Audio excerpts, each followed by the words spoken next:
Assalamualaikum warahmatullahi wabarakatuh. Alhamdulillahirabbil alamin. Allahumma shalli ala nabiyyina Muhammadin wa ala alihi wa ashabihi ajmain. Rabbi zidna ilma wa adkhilna bis sholihin wa tawaffana muslimin. Amin ya Allah ya rabbal alamin. Hasbunallahu wa ni'mal wakeel, man wala wa ni'man nasir. La haula wa la quwwata illa billahil aliyyil azim. Bapak Ibu jamaah Qiyamul Lail, alhamdulillah kita bersyukur kepada Allah. Kalau bukan karena izin dan irodahnya Allah, akan terasa sulit kalau kita bangun di sepertiga malam untuk beribadah, untuk bermunajat kepada Allah. Kita bersyukur kepada Allah. Allah memberikan kemudahan-kemudahan kepada kita untuk bisa beribadah kepadanya. Dan kita juga bersyukur kepada Allah. Tanpa terasa kita sekarang sudah memasuki puasa hari yang ke-28. Inilah hari-hari di mana Rasulullah itu sering bersedih. Inilah hari-hari di mana Rasulullah itu sering menangis. Disebutkan oleh Ibunda Aisyah menceritakan bagaimana Rasulullah SAW itu memasuki detik-detik akhir Ramadan. Wa kana Rasulullah SAW idza kana fi usil akhir min Ramadan ya'ti ilal masjid wa i'takafa fihi wa tala al-Qur'an wa shalla layali hatta yatul al-fajr wa baka nabiyyu baka syadida. Adalah Rasulullah SAW ketika memasuki di akhir-akhir Ramadan seperti sekarang ini, Pak. Rasulullah SAW sering memperbanyak waktunya di dalam masjid. Bukan berarti Rasulullah kalau enggak di akhir Ramadan enggak senang ke masjid, enggak mungkin. Karena Rasulullah itu disebut ahlul masjid, orang yang pecinta masjid. Dan Rasulullah bukan hanya pecinta masjid, tapi mencintai orang-orang yang mencintai masjid. Sampai Rasulullah bersabda di dalam hadis, fa idza ra'aitumur rajula ilal masajid fastashidu bil iman. Kalau ada orang yang senang mondar-mandir ke masjid, senang memakmurkan masjid, kata Nabi, saksikan bahwa dia adalah orang yang beriman. Berarti tanda-tanda keimanan seseorang itu akan dilihat sejauh mana hatinya itu mencintai masjid. Qalbuhu mu'allaqun fil masjid. Lalu bagaimana dengan orang yang mengaku beriman tapi tidak senang ke masjid? Lalu bagaimana dengan orang yang mengaku beriman sesekalinya ke masjid, disolati di masjid? Tidak ada di sini kan? Di Londo. Jadi kalau kita mengaku beriman kepada Allah, ternyata Rasulullah sudah punya definisinya. Siapa orang beriman itu? Yang senang ke masjid. Jangankan hari-hari kita memakmurkan masjid, memikirkan kegiatan masjid. Bapak Ibu pernah dengar kisah seorang sahabiah, seorang sahabat wanita Rasulullah, seorang sahabat Nabi yang bernama Ummu Mahjan. Ummu siapa? Bukan Mahjan, sirup itu. Ummu Mahjan. Ya. Jadi ibu-ibu, Ummu Mahjan ini seorang ibu, Pak, yang hari-hari itu ada di masjid. Ya. Pekerjaan ibu ini tukang sapu masjid. Ya, kalau sekarang apa, Pak? Marbot. Suatu saat Rasulullah tidak meninggal, tidak melihat ibu Mahjan, Ummu Mahjan ini. Lalu Rasulullah bertanya kepada sahabat, wahai sahabatku, kemana Ummu Mahjan? Kok aku sudah lama nggak kelihatan, nggak lihat dia.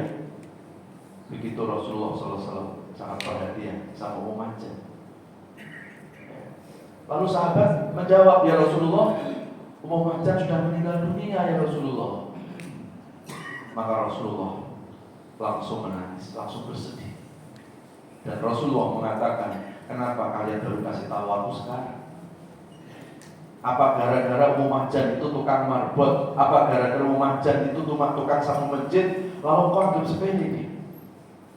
Giliran kalau yang meninggal itu para bangsawan, wah, engkau empatinya luar biasa. Nabi menangis, Nabi sedih.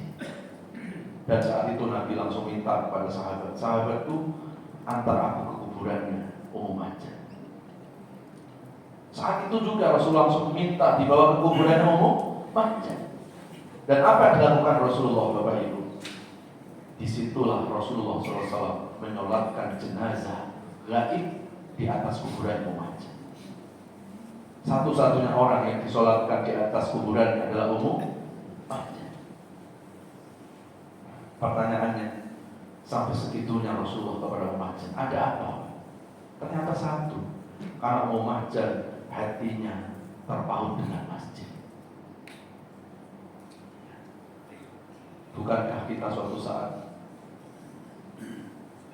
berharap dan merindukan, Pak, suatu saat di akhirat Rasulullah menyari-nyari kita? Ya. Di mana ini Pak Anies? Di mana ini pengurus-pengurus masjid? Ya. Bayangkan, Pak, di akhirat kita dicari Rasulullah. Harusnya kan kita yang mencari Rasulullah karena kita butuh syafaat. Ini Rasulullah cari-cari kita. Sebagaimana Rasulullah mencari Ummu Mahjan tadi, Pak. Karena tidak kelihatan di masjid, kemana? Bisa jadi suatu saat nanti pada hari kiamat Rasul pun akan cari-cari mana sih pengurus-pengurus masjid di MBI. Ya Allah, maka beruntung, Pak, kalau sekarang jadi pengurus masjid, Pak. Tapi kayaknya pengurus masjidnya agak kurang diminati, Pak. Lebih banyak orang yang ngurus negara. Ya, boleh sih, enggak dilarang sih, Pak. Tapi pengurus masjid ini, Pak, mengurus rumah Allah. Ya. Mudah-mudahan setelah ini langsung semua daftar jadi pengurus masjid. Setuju? Semuanya pengurus masjid ya, Pak, ya? Ya Allah. Iya benar. Kalau ini saya jadi ingat almarhum Pak Ikhwan. Ya, Ramadan inilah Pak almarhum itu nemenin saya, Pak, itikaf di masjid ini. Ya, masih ingat waktu itu ya, malam 29 Ramadan, saya kultum terawih di sini, terus qiyamul lailnya di sini. Ini kalau saya pulang nggak balik lagi saya. Maka saya langsung itikaf di masjid sampai qiyamul lail. Pikiran saya lah, tapi lebih fleksibel lah. Karena paginya saya langsung pulang kampung itu, Pak. Saya ingat tuh. Ya, tiba-tiba datang jam berapa itu? 11 atau 12. Almarhum datang membawa kopi atau wedang uwuh apa nggak tahu. Pak Ustadz buat anget-anget. Mudah-mudahan saya ceritakan beliau melihat itu, Pak. Karena itu saya menjadi saksi. Beliau adalah orang yang di akhir hidupnya mengabdikan diri untuk masjid. Ya, dan meninggalnya di masjid, Pak. Itu situ. Hati-hati, Bapak. Hah? Nah, takutnya bisa langsung pindah tempat. Mana, Pak? Mana, Pak? Ya Allah, saya bilang, Pak Ikhwan, nggak apa-apa, Bapak pulang aja, udah tidur di rumah aja, nanti ketemu lagi jam 2.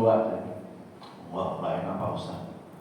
Pak Ustadz tamu di sini gitu, Masya Allah.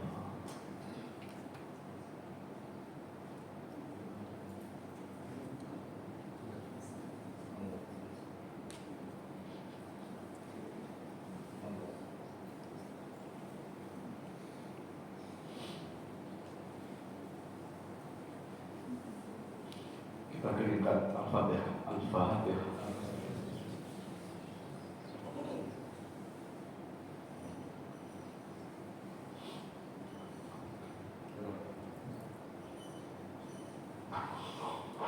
Allahumma ighfir lahu warhamhu wa'afi anhu. Semoga Allah ampuni dosa-dosa almarhum. Dan mudah-mudahan amal jariah almarhum di masjid ini mudah-mudahan mengalir terus ke almarhum. Amin ya rabbal. Ada keluarga almarhum di sini? Ada ya.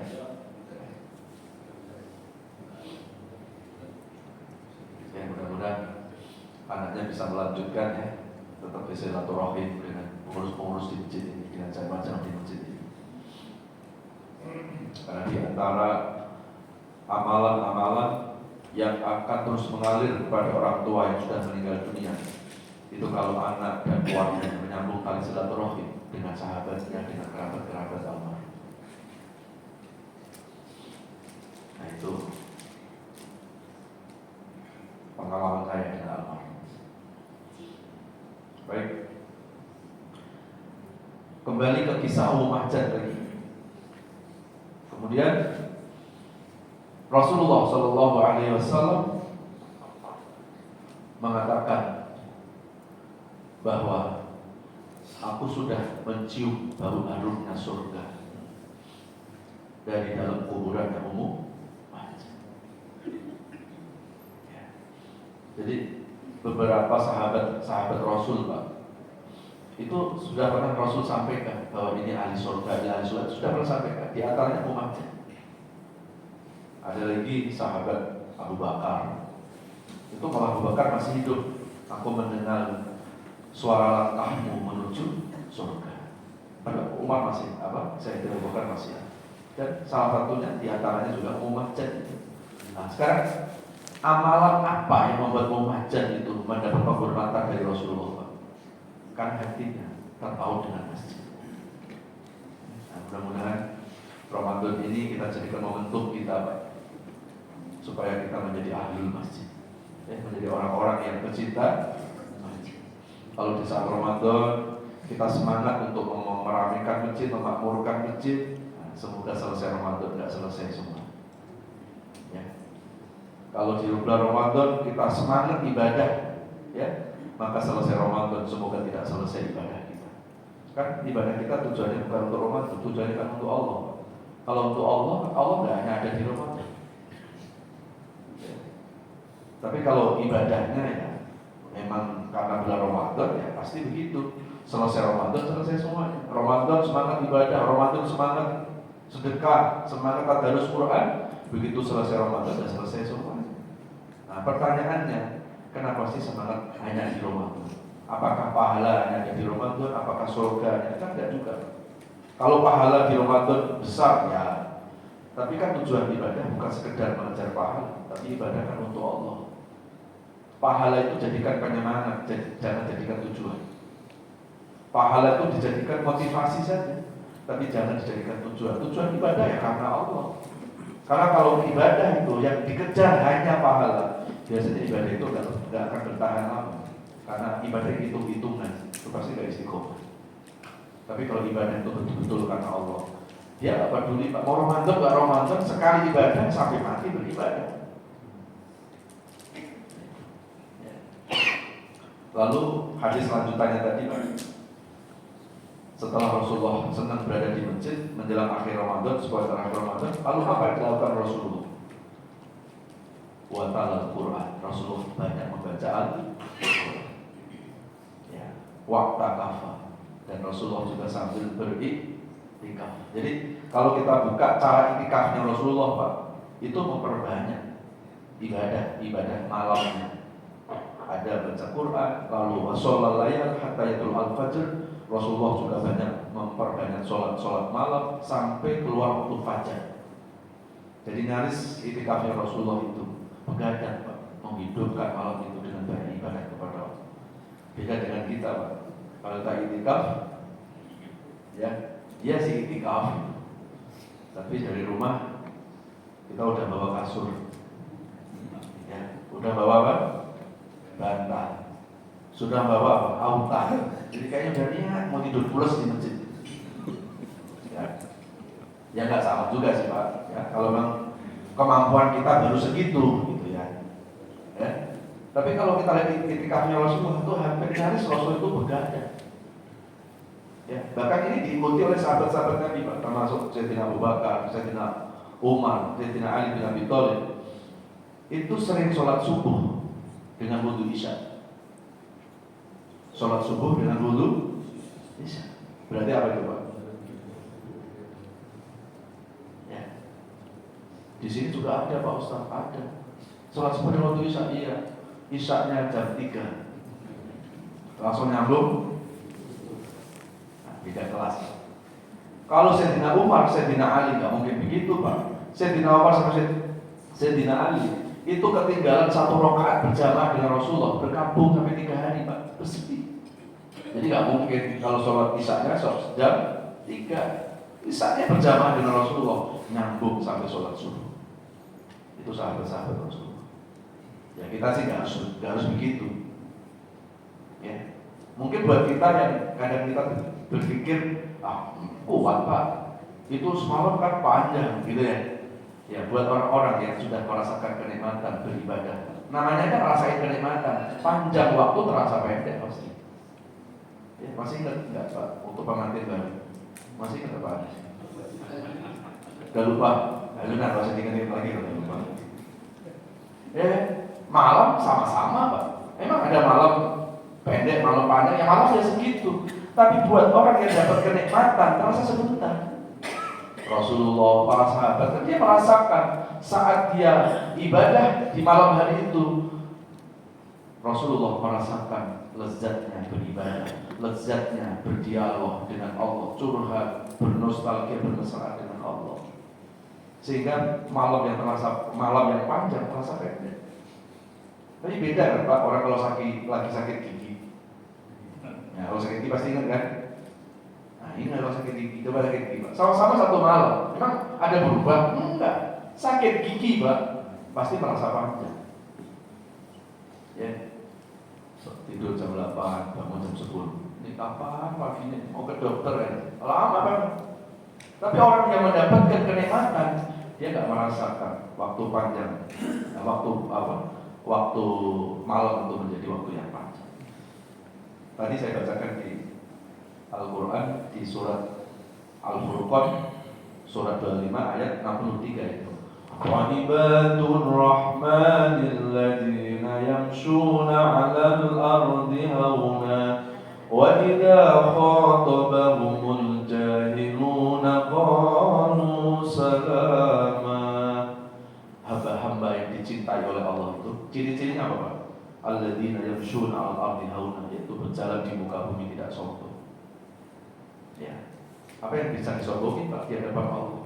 Jangankan harta, jabatan, nyawa kita aja bukan milik kita Pak. Ya. Lalu yang kedua siapa? Wa idza khatabahumul jahiluna qalu salam. Ketika dia disakiti, dia bisa membalas menyakiti, tapi justru membalas dengan kebaikan. Lalu yang ketiga siapa? Hamba yang dicintai oleh Allah. Walladzina yabituna li rabbihim sujjadan wa qiyam. Hamba-hamba Allah yang mabit, yang selalu menghidupkan malam dengan sujud, dengan tahajud. Mudah-mudahan kita termasuk di dalamnya. Amin ya rabbal alamin. Ibadur rahman, hamba yang dicintai oleh Allah Subhanahu wa taala. Jamaah sekalian yang dirahmati Allah. Lalu kalau iktikaf itu dimaknai secara fikih Pak. Apa sih iktikaf itu? Iktikaf itu diamnya sejenak kita di dalam masjid dalam keadaan wudu. Namanya kayak gini Pak, kan kita udah niat iktikaf. Nawaitu an atakifa fi hadzal majlis wa ta'ala, saya niat iktikaf karena Allah. Tiba-tiba batal wudunya, batal iktikafnya. Jadi dia di masjid nggak dihitung iktikaf lagi, itu setelah batal. Supaya dihitung iktikaf lagi, ambil air wudu, masuk masjid, diam sebentar, niatkan iktikafnya. Dan satu iktikaf kata Nabi itu pahalanya seperti bersedekah 100 kuda perang. Ya, kalau dulu perang pakai kuda, sekarang apa?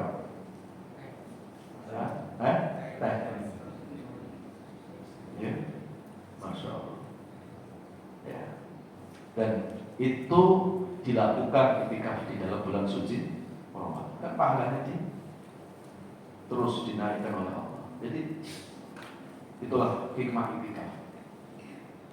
Tapi kalau menurut Ibnu Arabi, nah ini menurut Ibnu Athaillah, orang-orang yang perspektifnya dari perspektif tasawuf, itikaf bukan sekedar hanya berdiam di masjid, tapi itikaf itu adalah muhasabah, perenungan diri.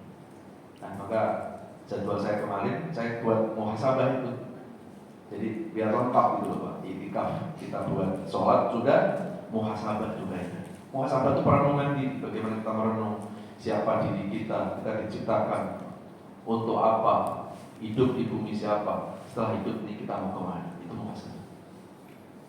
Itikaf menurut perspektif tasawuf itu adalah miniatur kematian. Lebih dalam lagi memaknainya Pak. Ya. Setiap manusia kalau meninggal dunia pasti badannya akan diiktikafkan di masjid. Ya. Kan nggak mungkin Bapak kita meninggal dunia terus badan kita disolati di mall, di masjid. Maka iktikaf itu mengingatkan kita bahwa suatu saat kita akan datang ke masjid. Ya. Iktikaf meninggalkan rumah, mati kan sama juga ninggalin rumah. Sama.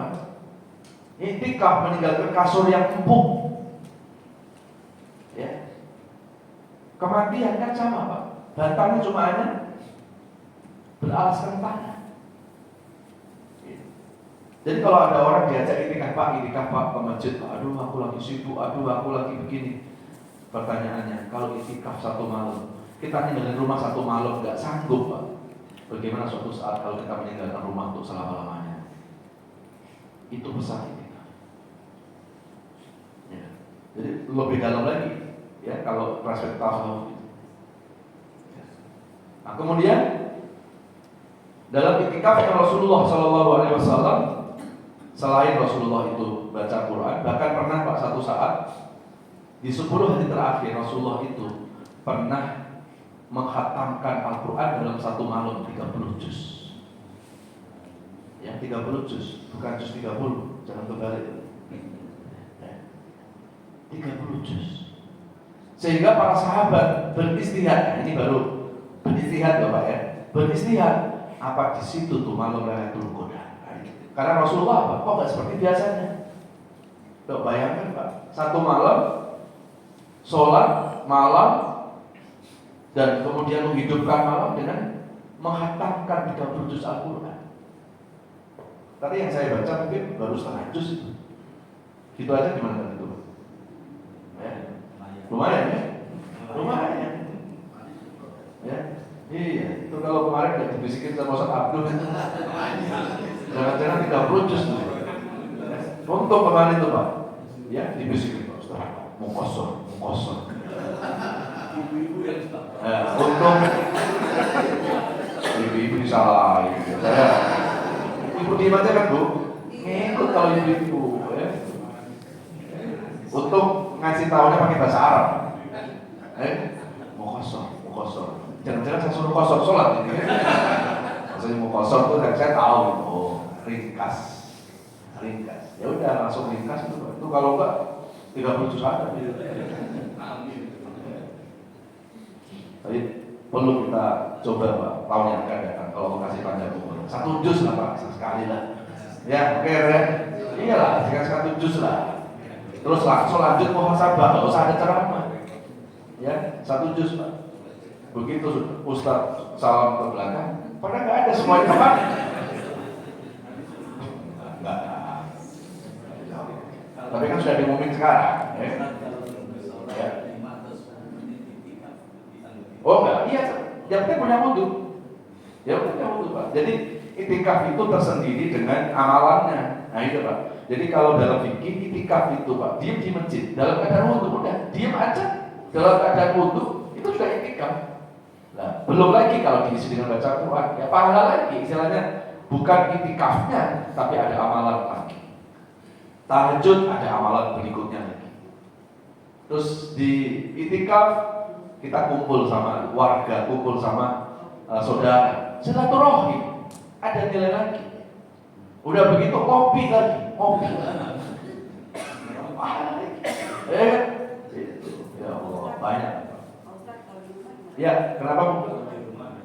Oh ya, kalau untuk ibu-ibu memang diberikan rukhsah, diberikan kemudahan oleh agama gitu ya. Ini bukan dari Ustaz. Kalau untuk kaum wanita, ibu-ibu itu dibolehkan iktikaf di rumah. Tapi Rasulullah juga melarang, maksudnya jangan melarang. Rasulullah menyuruh pada para suami juga jangan melarang kalau istri itu mau ke masjid.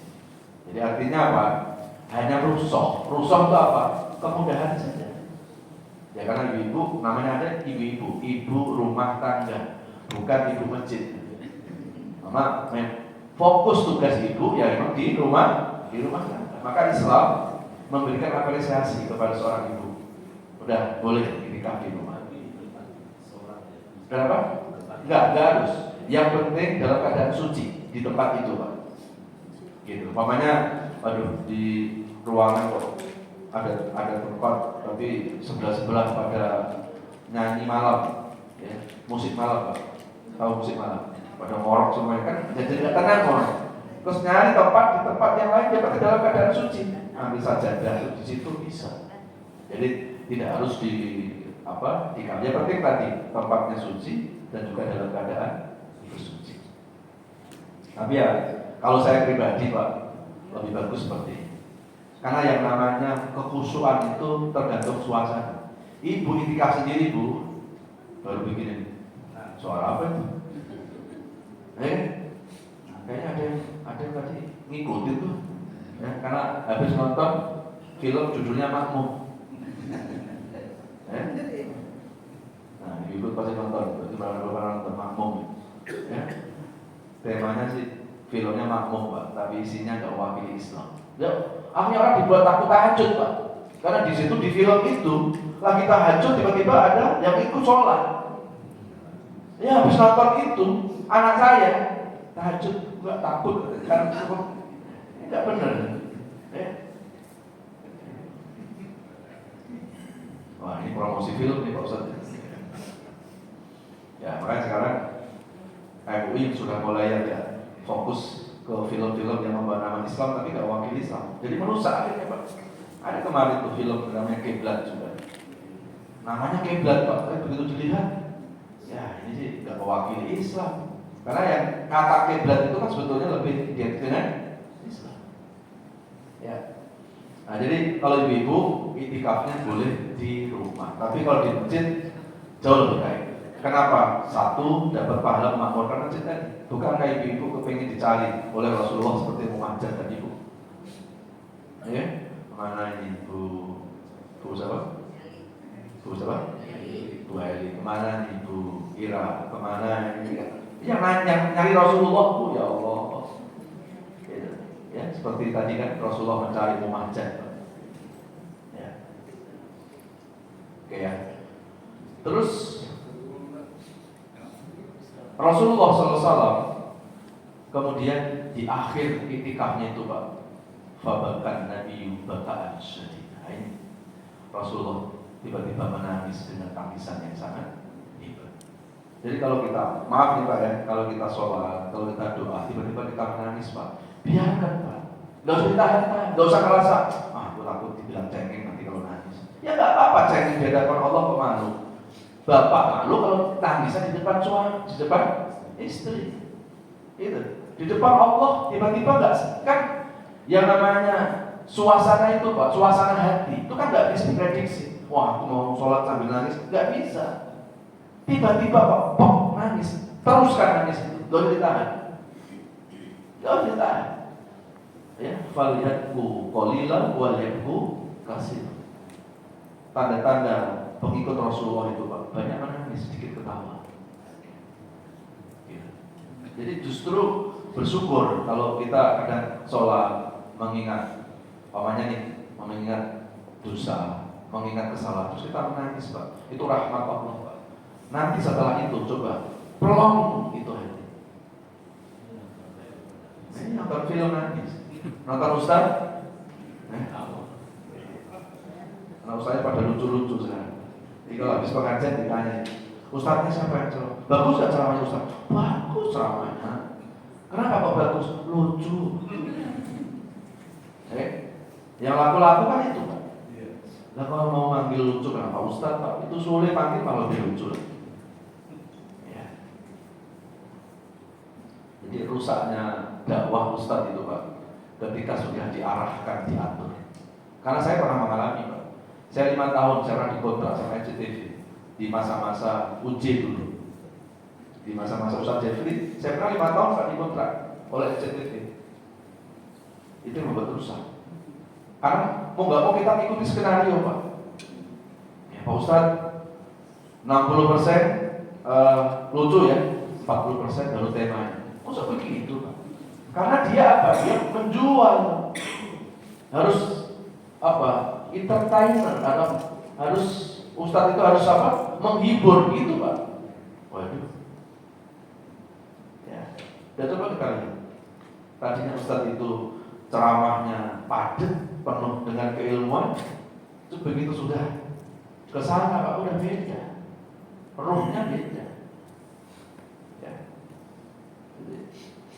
Nah, maka Rasulullah SAW di akhir apa? Di akhir itikaf itu Rasulullah menangis dengan tangisan yang biasa. Lalu apa Pak penyebab Rasul menangis? Ini kan berbeda dengan umatnya kan? Kalau umatnya menjelang akhir Ramadan apa? Bahagia. Apalagi yang begitu. Alhamdulillah sebentar lagi bisa. Sebentar lagi di belakang ada nasi uduk kan? Itu. Jadi umat Rasulullah menjelang akhir Ramadan senang. Ya, apalagi udah dapat THR itu senangnya nggak karuan. Pulang kampung senang lagi. Rasulullah justru di akhir-akhir Ramadan Rasul banyak menangis Pak. Banyak menangis. Lalu ditanya oleh sahabat, qalu lima bakaita bakaan syadidan. Ya Rasul, yang membuat kau menangis itu apa ya Rasulullah? Yang membuat kau sedih itu apa? Di situ disebutkan apa Pak? Bakaan syadidan. Kalau kita belajar bahasa Arab, bakaan syadid itu bukan tangis biasa. Bakaan syadidan, tangisan yang sangat dahsyat. Rasul menangis dengan tangisan yang dahsyat. Sehingga sahabat bertanya, apa yang menyebabkan kau menangis ya Rasulullah? Apa yang menyebabkan kau sedih ya Rasulullah? Apa jawaban Nabi? Aku sedih karena sebentar lagi Ramadan akan meninggalkan aku. Masya Allah. Sekelas Rasulullah loh Pak, kayak gak mau ditinggal di Ramadan. Padahal tanpa ketemu Ramadan, Rasul sudah pasti masuk surga Pak. Tanpa ketemu Ramadan, tanpa berharap Ramadan yang akan datang, Rasulullah sudah pasti dapat Lailatul Qadar Pak. Ya, itu yang membuat Rasul sedih. Sebentar lagi aku mau ditinggalkan bulan suci Ramadan. Aku bersedih. Apakah aku bisa bertemu dengan Ramadan tahun yang akan datang? Masya Allah. Jadi sekelas Rasulullah Pak masih rindu kepengen bertemu dengan Ramadan Pak. Ya apalagi kita Pak. Maka salah satu tanda-tanda orang itu kuat keimanannya ketika menyambut Ramadan dengan sukacita dan ketika mengakhiri Ramadan dengan dan itulah yang dilakukan Rasulullah. Dan benar Pak, ternyata firasat Rasulullah betul. Dan itu ternyata yang Ramadan terakhirnya Rasulullah. Setelah itu Rasulullah wafat kembali kepada Allah Subhanahu wa ta'ala. Jadi fabakan Nabi bakaan syaitan. Rasul menangis dengan tangisan yang sangat hebat. Nah, kembali kepada hikmah menangis Pak. Ini sebetulnya kalau kita buka ada satu kitab ya, sifatus sholatun Nabi, sifat sholatnya Rasulullah SAW dan amalia-amalia Rasulullah SAW. Ternyata menangis itu satu amalia Rasulullah. Ya, Rasulullah itu orang paling cengeng Pak. Nangisnya bukan hanya saat mengakhiri Ramadan, ya umatnya susah nangis. Itu Rasulullah. Dan Rasul selalu minta, ketika umatnya susah, ya Allah, timpakan kesusahan orang itu ke aku saja, biar dia jangan susah. Itu Nabi. Jadi Nabi itu orang paling cengeng. Ya. Apalagi kalau Rasulullah SAW sudah memikirkan keselamatan umatnya, Rasulullah sudah banyak menangis. Maka Ada bab khusus tentang apa? Keutamaan menangis. Menangis ingat dosa, menangis ketika kita mendengar kelantunan baca Quran. Apa kata Quran apa Pak? Walladzina idza dzukirallahu wajilat qulubuhum wa idza tuliyat 'alaihim ayatuhu zadatuhum iman. Doa Anfal ayat 3, 4 dan 5.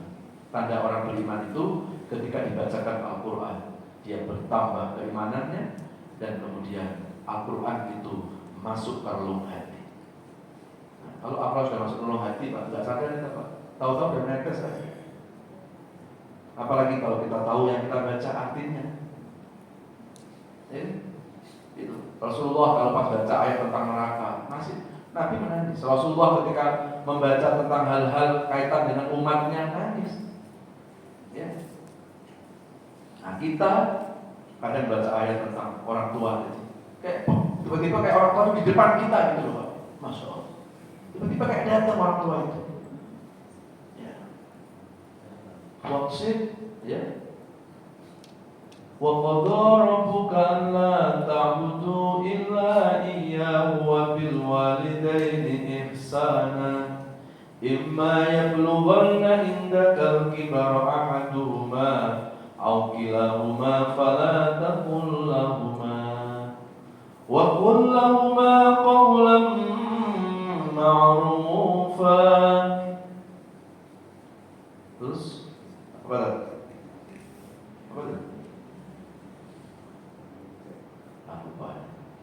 Efek ngantuk. Terus akhirnya kita kayak begitu lihat ayat ini tentang orang tua, kayak langsung gitu Pak, kayak langsung sekilas itu kayak orang mau datang di tengah kita. Gimana kita nggak langsung tersadar, ya Allah. Ya, kalau orang tua sudah meninggal dunia Pak, terus tiba-tiba kayak nemuin kita, nah yang kayak begitu itu adalah merupakan rahmat dari Allah. Biarkan Pak, nggak usah kemudian aku takut dibilang cengeng, nangis aja. Bahkan kata Imam Al-Ghazali dalam kitab tasawufnya, tanda orang hatinya lembut itu mudah menangis. Dan kalau orang itu susah menangis, susah menangis itu apa? Dibacain Quran biasa. Nonton film nangis. Ya, jadi nonton film nangis, kalau dengerin orang baca Quran biasa. Ingat dosa nggak nangis Pak. Jadi Imam Al-Ghazali mengatakan jangan-jangan hati orang itu dikeraskan oleh Allah. Maka beruntung kalau kita itu diberikan mudah untuk menangis ketika ingat dosa, ketika kita mendengar lantunan ayat-ayat suci Al-Quran. Tapi ya nggak usah diniati, nggak usah diniati. Aku nanti pas ayat ini aku nangis, malah nggak bisa nangis. Nggak bisa. Natural aja. Masih ingat waktu kita umroh, tiba-tiba imam kan bacanya lantang gitu. Ya ayyuhalladzina amanu ista'inu bis-sabri was-shalah innallaha ma'as-sabirin. Nah, begitu Allah menyuruh bersabarlah, Allah mencintai orang yang sabar. Kalau pada saat itu kita lagi dirundung masalah, apa langsung blok, ya Allah, seperti Allah yang membacakan ayat itu kepada kita. Tiba-tiba tanpa disadari imamnya nangis Pak. Imam nangis karena tahu artinya. Jamaah nangis juga. Ditanya kenapa nangis? Kasihan tuh imamnya. Jadi nangisnya tuh kenapa nangis Pak? Saya pernah tanya sama jamaah umroh, Bu, waktu subuh itu imam baca Al-Quran, imam sudes kan, lantunannya bagus, tiba-tiba imamnya menangis. Ibu gimana? Nangis Pak Ustaz. Kenapa ibu nangis? Kasihan sama imamnya Pak. Ya? Iya, ya kan? Kasihan sama imamnya. Itu imamnya nangis bukan untuk dikasihani, imamnya nangis itu karena tahu artinya yang dibaca itu, Pak.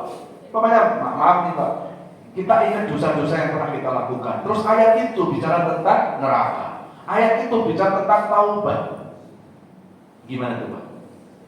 Kan seperti Allah yang menasihati kita, taubatlah. Seperti tadi kan? Tubu ilallahi taubatan nasuha asa rabbukum an yukaffira ankum sayyiatikum wa yudkhilakum jannat. Orang yang minta ampun sama Allah nanti di akhirat akan disediakan Tiba-tiba kita, ya Allah, pantas gak saya masuk surga ya Allah, banyak dosa. Pok, tiba-tiba berderai air mata. Enggak apa-apa. Itu rahmat Allah, Pak. Itu tanda bahwa di dalam hati kita itu dikasih kelembutan oleh Allah. Ya. Aja mas kalian yang dirahmati Allah SWT. Nanti kapan-kapan kita mengkaji tentang bab menangis. Ada itu Pak. Ya, jadi menangis itu ternyata sunnah itu. Kalau menangisnya itu bukan mikirin utang. Ya. Menangisnya itu betul-betul ingat dosa, ingat orang tua. Ya coba deh Pak, maaf buat bapak-bapak yang sudah lama ditinggal orang tua, kangen nggak Pak? Coba. Di saat anak sudah bahagia, orang tua nggak merasakan bahagia anak. Di saat orang tua, di saat anak bisa pergi haji, pergi umroh bersama keluarga. Dulu orang tua kita belum sempat pergi haji. Terus tiba-tiba anak mikir, ya Allah, gimana kalau orang tua itu masih ada ya Allah? Ya. Saya itu kalau umroh sering bawa jamaah Pak. Ya. Kadang kita pikir, ya Allah, kenapa yang saya bimbing kok jamaah saya? Kemana wajah orang tua saya? Ya. Dan itu akan menambah Pak. Nilai spiritual kita akan semakin tambah meningkat. Nah, itu tentang bakaan syadidah, tentang menangis. Ya. Kalau ibu pasti dilatih menangis, kalau udah biasa. Ya Bu ya. Ya. Yang biasa nangis, ya itu pasti ada apa namanya, rasa hati. Kan kalau tangan selalu bicara apa? Hati. Ya. Maka kata Rasulullah SAW, ketika orang itu menangis karena ingat dosa, ingat Allah, maka air tetesan-tetesan dari tangisan ingat dosa itu Pak, nanti akan menyirami api neraka kita. Akan jadi saksi bahwa ini orang dulu pernah ingat dosanya, pernah ingat kesalahannya. Maka air mata itu akan menyirami api neraka kita. Insya Allah. Oke, setengah 4. Kita sebentar lagi sahur. Ya, mungkin ada yang bertanya, boleh Ibu, ya, atau Bapak, boleh. Sebelum kita tutup doa, sebelum sahur, ada pertanyaan? Udah. Kayaknya pada lemes, sudah pada puasa belum? Belum ada berpuasa, ada lemes ya. Baik ya, kita berdoa kepada Allah. Semoga doa-doa kita dijabah oleh Allah Subhanahu wa taala. Semoga Ramadan ini bukan Ramadan yang terakhir dalam hidup kita. Mudah-mudahan kita akan berjumpa dengan Ramadan berikutnya. Amin.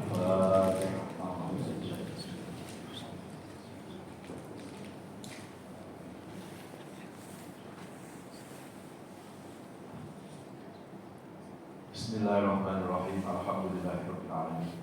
Allahumma shalli ala Muhammad wa ala alihi wa sahbihi wa barik wa sallim ajmain. Ya Allah ya Rahman, ya Allah ya Rahim, ya Allah ya Mujib as-Sa'id. Istajib du'a'ana ya sami'ad du'a wa ya Arhamar Rahim. Duhai Allah yang Maha mendengar, yang Maha melihat, yang Maha menyaksikan, yang Maha menghidupi, yang mewafatkan. Ya Allah, darimu kami semuanya berasal, untukmu kami berdoa ya Allah, dan kepadamu semuanya kami pasti akan kembali. Ya Allah, bila hidup ke depan kami ini masih membawa kebaikan-kebaikan, mohon panjangkan usia kami ya Allah. Berikan kesehatan jasmani rohani kami. Angkat seluruh penyakit-penyakit kami, baik penyakit fisik maupun penyakit hati yang susah diobati. Ya Allah, berikan keikhlasan dan kesabaran dalam menjalani sisa-sisa hidup ini ya Allah. Jadikan sisa-sisa hidup kami menjadi hidup yang jauh lebih baik, hidup yang lebih berkah, hidup yang penuh ibadah, hidup yang selalu mampu menghargai diri. Ya Allah, dari mulai hari ini sampai Engkau mencabut nyawa kami, tetapkan iman dan Islam kami ya Allah, sehingga hanya nama-Mu yang kami sebut ketika kami menghembuskan nafas terakhir kali. Ya Allah, sebelum ajal menjemput kami, izinkan kepada kami untuk bertaubat kepada-Mu ya Allah. Ajarkan kepada kami makna taubat ya Allah, agar kami mampu menyadari dosa-dosa kami selama ini. Kami bukan orang yang suci dari dosa ya Allah. Kami bukan orang yang suci dari kesalahan ya Allah. Ya Allah, ampuni dosa-dosa kami. Jangan Kau balas dosa-dosa kami dengan kemurkaan-Mu ya Allah. Jangan Kau balas dosa-dosa kami dengan musibah-musibah yang selalu menghampiri hidup kami ya Allah. Ya Allah, jadikan puasa Ramadan ini tidak hanya sebatas menggugurkan kewajiban saja ya Allah, namun jadikan puasa Ramadan ini akan membawa pengaruh dalam perbaikan-perbaikan diri kami ya Allah, dalam ketakwaan, dalam kesolehan pribadi dan juga kesolehan sosial kami ya Allah. Ya Allah, pertemukan kami dengan malam Lailatul Qadar-Mu ya Allah. Pertemukan kami dengan Lailatul Qadar-Mu ya Allah. Dan jangan Kau jadikan Ramadan ini Ramadan yang terakhir dalam hidup kami ya Allah. Wassallallahu ala nabiyina Muhammadin wa ala alihi wasallam. Alhamdulillahirabbil alamin. Demikianlah Bapak Ibu kajian kita. Sebelum saya akhiri, saya mengucapkan selamat menyambut Hari Raya Idul Fitri. Mohon maaf lahir dan batin, karena di Lebaran kita nggak ketemu Pak, karena besok saya pulang mudik, besok saya pulang kampus ya. Jadi sekarang saya minta maafnya ya. Kenapa saya minta maaf? Karena saya sadar yang biasa banyak ngomong itu banyak salahnya. Yang banyak ngomong di pengajian cara Pak? Itu aman sih Pak. Ya sudah, nanti tahun depan saya datang ke masjid diem aja ya. Nah, Bapak Ibu gak usah minta maaf karena Bapak Ibu kan nggak ngomong, apalagi ngaji ngantuk Pak, itu nggak ada salah ya. Oke, mudah-mudahan kita panjang umur, berkah, maaf. Selesai? Oh, lu bisa lewat. Kameramen CNN.